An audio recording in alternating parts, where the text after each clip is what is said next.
Hello there, I'm Yvonne Daley, and I'm here with Stefanie Schaffer, and we've been working together on a story that she's going to tell you a little bit about a very difficult experience that she had 2.5 years ago. We were introduced through a mutual friend, Carolyn Mube, who knew that Stefanie wanted to write a book about her experience and her recovery from her experience, and that I worked with developing writers, and since then we've been working together and become fast friends, and the experience has been quite remarkable for me. And I am Stefanie Schaffer. I'm a Vermont native and first-time writer working with Yvonne and getting lots of valuable advice.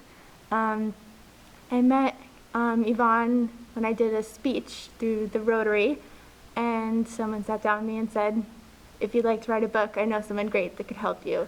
And we clicked right away, and ever since it's been wonderful, and I've learned so much about writing and just life and everything else in general. One of the things I want to say right off the bat, and then I want Stefanie to summarize the subject of her book, is that I've worked with a lot of writers, and with Stefanie, she's a natural writer. I was there for the mechanics, and to approach her material as a reader, to suggest what it was that the reader might want to know that she might not think of, those sorts of things. But this has clearly been her writing about her experience. So the book is about an accident that I think so many people know about now.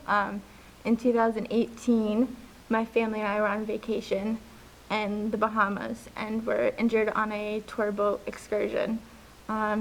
Lost my legs, suffered paralysis, brain damage, was hospitalized for 5 months, and I wanted to sort of document the story, what happened, what I learned, my healing, what I've learned about life through it all, what I've seen can happen when you're vacationing abroad, and I wanted to share all of that. But it was such a huge story with so many layers and so many players in the story, and as someone who had never wrote more than a college essay before, I really didn't know where to begin. So that's where Yvonne really helped me. So we sat down on the first day, and she said, I have homework for you. You're gonna write a timeline. And that was hard also, because then I realized there's this whole other factor into it where it was about a story of being hospitalized and memories that memories that other people had that I wasn't a part of, the days that were harder for me to remember. So it was sort of putting it all into place first, and then sending that off to Yvonne and saying, where do we go from here?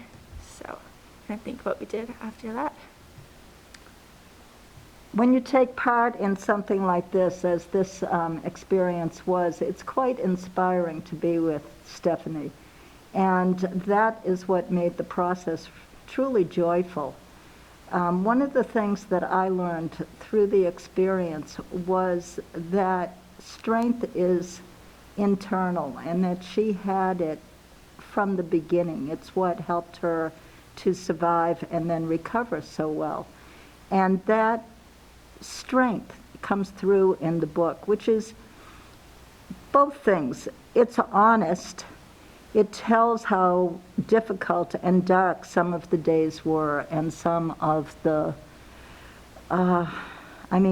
pain and humility. And if you've been through something life-threatening and life-changing like she had, how do you face each day? And she was so honest, but not, woe is me, poor me. There was never that poor me quality. And it wasn't fake, it wasn't made up. And many people in this region have heard Stefanie speak, and she's quite inspiring. And one of the elements that's come through from her writing is where that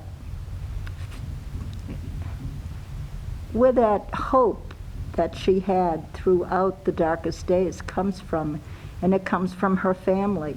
It comes from her youth and her desire to use what happened to her to help other people. One of the titles that we've played with, if I may say so, is Unintended Consequences. Because you all know that when you step out of your comfort zone and take a risk, go to a place that you really know nothing about other than a site on an island's tourist pamphlet or on the internet, you don't ever expect something horrible to happen to you. What happened to her was an unintended consequence because of other people's negligence. And she's had to live with that. But at the same time, we can't just sit in our little homes and never take chances. And Stefanie speaks to that as well. The necessity of going forward and making the best of what you have. Will you speak a little bit about that? Yeah, I mean, I talk about dealing with the anger and the grief and all the very honest, raw human emotions that come from something happening to you that was not a choice of yours. I talk about my life before and my life after, where before I felt like I lived a very safe, very careful, very thought out, and I even call it an average life. And then all of a sudden, the choices of another take me out of that comfort zone permanently, where, you know, nothing is familiar. But then when you're forced into that, you see growth that you never would have seen before. You see new experiences that you never would have had before. And you learn a lot about life. I think that's important for everyone, you know, forgiveness, being carefree, being in the moment. So it's about eventually coming to peace and saying this happened, but we all go through some terrible things, and we have to make the best of what we're given. We're given one life, we just make the best of it. And I think Yvonne's helped me with that writing, where at first I would just sit down and I would write these raw emotions, and I would send them off, and I would get them fine-tuned, you know, into beautiful writing, whereas before it was just sort of like writing as if it was a diary entry, and having her help me turn it into a book. So that's been the part I needed help with, is the editing, trimming, fine-tuning, perfecting. So Yeah, sometimes the coach's job is to ask the questions and to be the reader that doesn't know anything about the information. Yes. Because when you're so close to it, you forget details and things that you take for granted. yes. That the reader doesn't know. I did want to say that I wanted to thank the Rutland Free Library for getting us together for this talk. I meant to say that at the beginning. And what they wanted us to talk about was co-writing and the experience of us doing it together. And so to speak to that just for a moment, because I've worked with other writers at many levels of experience and written my own books, I know that essentially the person that is writing their own story has to both go deep within themselves and expose themselves.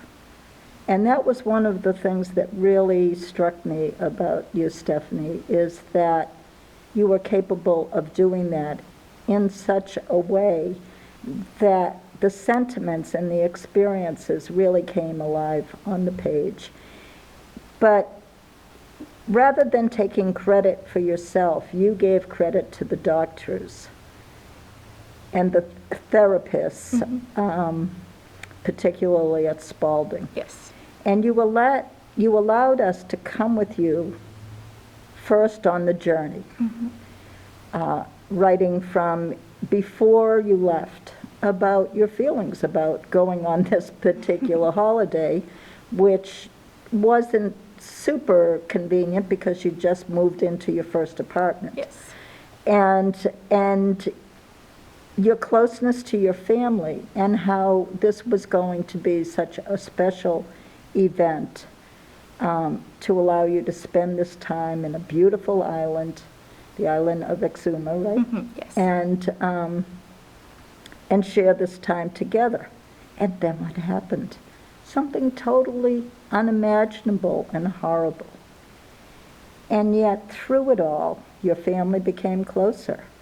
You grew as a person in ways that you would probably rather not have grown, anyone would. And yet you did, and it's not acceptance. No one accepts a horrible thing like this that happens, but you have to carry on. And really, that will be the value of your book, because there's strength here. The other thing that Stefanie has done in this book is to talk about other people who are unwitting survivors of various things. She writes about meeting the people who were injured in the Boston Marathon bombing incident.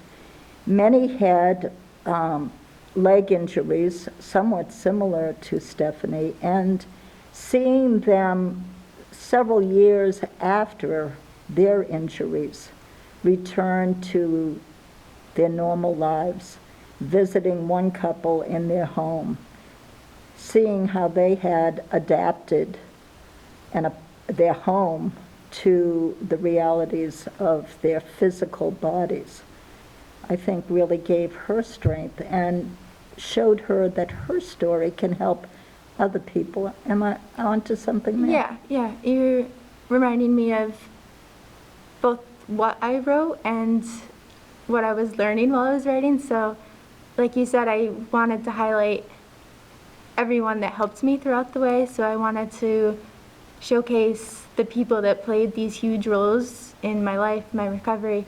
I think about it, and this chapter, if you want to call it, of my life is not a huge amount of time. It's been 2.5 years. But the significance of this time makes it feel like a lifetime already. So I wanted to show and really sort of get in their minds and their actions and their thoughts of the people that said just the right sentence or did just the right thing and helped me pick myself back up or pushed me to my first steps, or there's all these people, and it was everywhere we went, and it was something we were seeing as we were living it too. It was like everywhere we go, every hospital, every rehab clinic, we meet someone new that is just this amazing person that we feel like we just needed. And so I wanted to show that in the book, give them credit, not only for what they did, but for how they helped me. And that also taught me for writing too, because it taught me how to write from my own perspective, but about someone else's thoughts, which was a little bit tricky to learn at first. How to write from their perspective while not changing it completely over to them. It's still my perspective, but it's sharing their thoughts and sharing what they're doing from how I'm seeing it. So that was an interesting and a little bit challenging part to learn how to write, but I think it really does make the book what it has become into so far. And I should add that this book is not Pollyannish, though. There is anger in it, justifiable anger, because this family and other families saw this cruise that they were on advertised, promoted by the island's tourist website. They had checked out other tour groups, other boats, and they found this one looked the safest. They took precautions. unintended consequences. They didn't know that this boat had been involved in an incident a few weeks previously that may have led to the explosion that occurred. Can you imagine? You're on vacation with your family. You're about to graduate from college. You've got your first apartment. And here you are on a beautiful island, sitting on a boat. Just the shore is within sight. And all of a sudden, there's a horrible explosion and you're floating in the water. And everything that came afterwards. This is a courageous story, because to tell these things, to work on this book day after day, is to live in it, to live with it, and to learn how to move on without negating that it happened. You talk about that opening chapter, the first one when you're a young girl. Oh, yes. I just love that. It makes my mom cry every time that I make her read it. So that's also my clue if I think something is good writing. If I make someone cry with it, then I think I'm onto the right path. But when I was a little girl, very young, I used to play on this little swing set in our backyard. And I'm writing the first, I think it might be the preface we're deciding, but from that time, so it's not me as an adult yet, it's me as a little girl. And I show myself swinging upside down on the trapeze and daydreaming about what I think that I'm doing. You know, you're so imaginative at that age. And I remember it so clearly. I mean, I would hang upside down on this trapeze, and at that small age, my very worst fear was falling and breaking my back. I think I had heard one tale, probably eavesdropping on some adult conversation nearby, and I heard of someone who had broken their back, and I didn't know even what a spinal cord injury was at that age, but I knew enough for that thought of loss of sensation, loss of movement, to terrify me more than anything else as a little girl. And swinging upside down every single day, giving myself a warning, don't you dare fall off this trapeze and break your back. And I remember laying in the hospital after just finding out that I had broken my back and I had a spinal cord injury, and they're doing testing on my muscles and I'm not feeling them and I can't move them. And I just would lay there and I would think, like, why was this my greatest fear when I was a small child? You know, I think most young girls are scared of many other things, not spinal cord injuries. So it was a strange thought for me to deal with for a long time. And then I started wondering, like, is there a reason that this was my thought? Like, was this somehow ingrained in my future? Was I trying to prepare myself for the path I was going to take? So that is what I open with. It goes from that small girl with these fears, and then it opens up to me being in Burlington, Vermont in my apartment, packing for a vacation to the Bahamas. And so you see this girl that's terrified, and then you see her grown up, and then you see that actually happening. So I think it was a very good way to contrast and show and sort of reveal a past memory and a fear that replayed through my mind over and over and over again. Thank you. I'm sure that's hard to talk about. And you can see that the way we worked a lot of times was simply by talking and hearing the stories and trying to figure out what came next. How to explain some of the rather complicated physical not just operations and procedures, but therapies after Yes. therapies after therapies for multiple challenges. Mm-hmm. And that's how I think you saw the not so much as limitations, but as challenges. Mm-hmm. And that's what the book is really about, is how do you face something completely unexpected, not your fault. Find blame, name the blame, be honest about who was at fault, and all of the ways in which at first you were angry. Yes. And then what, Stefanie? Well, I think writing this book helped me in more ways than I thought it would, more ways than I expected it to, or even knew that it was. I'm writing about a part of my life, and obviously this chapter isn't even over. I'm still having surgery, still in therapies. It's still an ongoing part of my life. So we started with this timeline, and the first majority of the book was fairly easy to write, fairly easy to follow.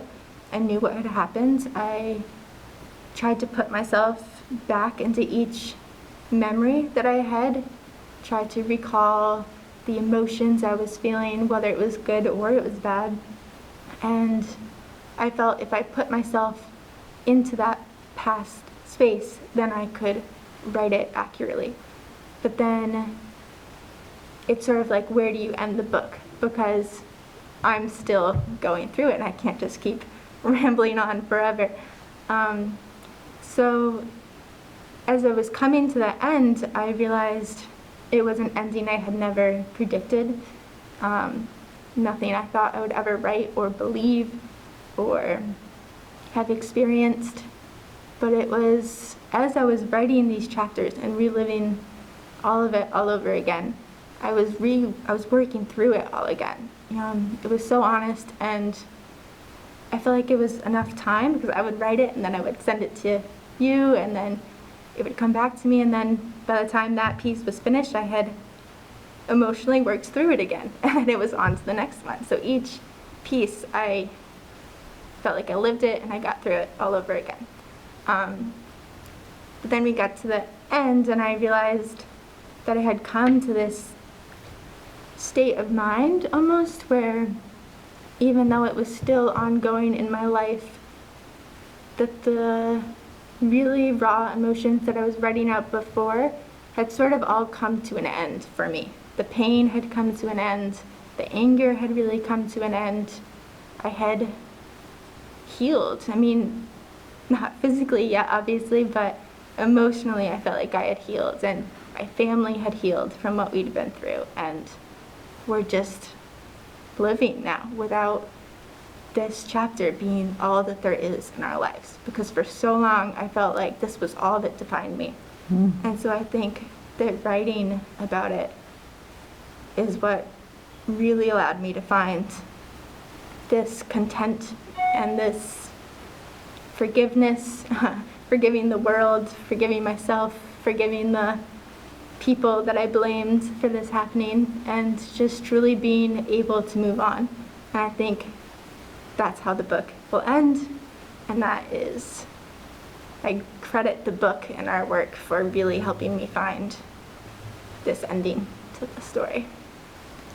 And that's truly the value of what you've accomplished here, because you have helped me in my own life, right? Because everyone has challenges, and everyone has to accept and live with what life gives them, not bow down under it. But few people have had to go through what you and your family has gone through. And the way that you have, first of all, faced this and grown and shared it with your community and inspired others and the way in which I've watched your family love one another and care for one another and grow together. And then the wider, obviously, family of the community, all of that. I think it's what, first of all, that you brought with you on that trip. It was already there. But it grew so much over this period of time. You and your mother seem like best friends. Yes. And your grandmother. Mm-hmm. I mean, to see three women of different generations working on this together, because they've had their says as we've progressed as well. Often in the beginning, working together in your living room, and then by internet, once we couldn't see one another regularly. Mm-hmm. That's been the gift for me. And bravo to you for, and thank you for trusting me. Yes. Trust, that's the number one thing. Yes. We had that early on, and trust is so valuable. Yes. And you're trusting your readers as well Which is, through this. you know, the trust is scary at Yeah. first. It's a very intimate story. It's asking myself, how much do I want to True. reveal? And I remember you telling me at the beginning, make sure you don't say anything that you will one day regret. Because once it's out there, it's That's right. in print and it will be out there.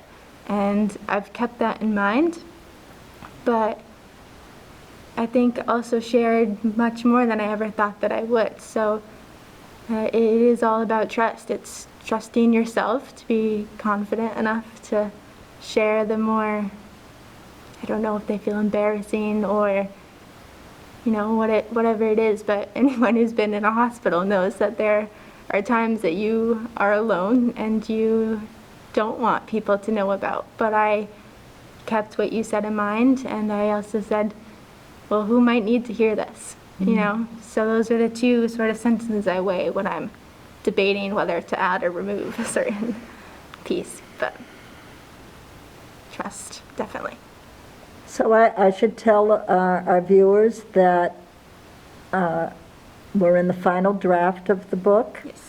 One more editing, and then we'll try and send it out for a publisher.